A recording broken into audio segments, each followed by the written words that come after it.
operators at Trinity Gardens in Maitama claim that they are being forcibly displaced after 14 years of lawful operation. The business owners allege that the green area they developed has been reallocated to a newly incorporated company despite having proper documentation and following due process. Well, according to the operators, after green area allocations in Abuja were revoked earlier this year for vetting, they submitted all required documents, including a valid sublease agreement, updated ground rent payments, and a letter of intent from the Abuja Metropolitan Management Council. However, they discovered their original plot number was changed, with a fresh right of occupancy issued to Abuja City Works Limited, a company incorporated in June that receives its rights of occupancy in July. The operators claim that despite taking the legal route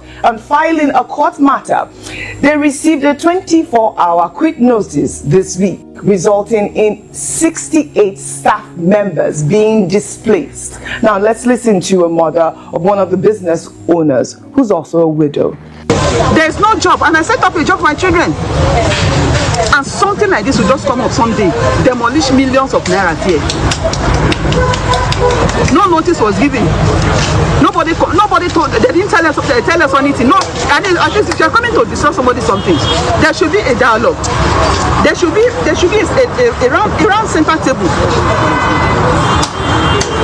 So me, all I know, the God of the widows, the God of the fatherless. If Wike is drinking water, that water Wike is drinking, he is drinking the anger of the Lord forever and forever.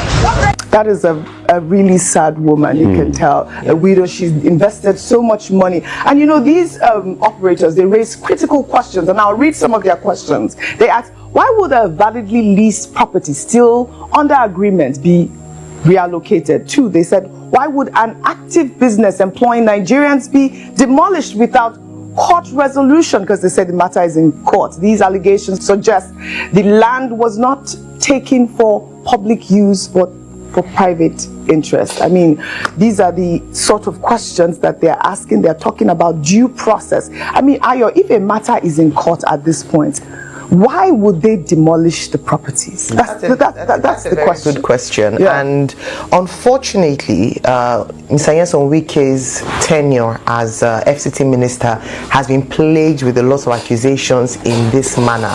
And accusations of land grabbing in fact. It was very sad to see that woman, and she speaks for a number of people in Abuja who have unfortunately undergone that fate. When you say a number of things are in question. Number one, the respect for the rule of law. Number two, investor confidence. And this is what we always talk about when issues like this come to the fore.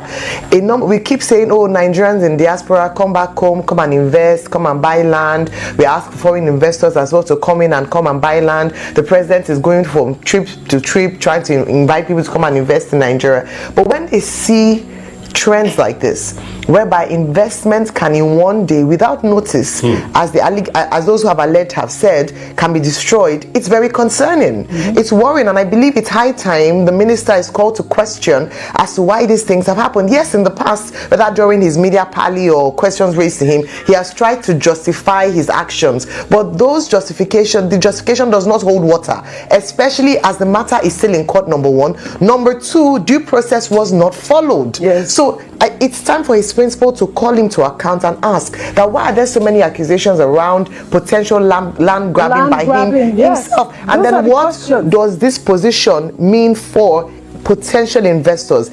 OJ, there's some parts in Nigeria now that the people are saying they will not touch with a pole when it comes to investing because they are not sure what would happen to their investments overnight, and that's very worrying. We must provide an enabling environment for investors to be confident enough that their investments are safe. And it's not happening in Abuja at the moment, so we need a clarification. A response, from the FCT Housing Authority as well to, regards to this allegation of land grabbing and of course displacement of people that have worked years.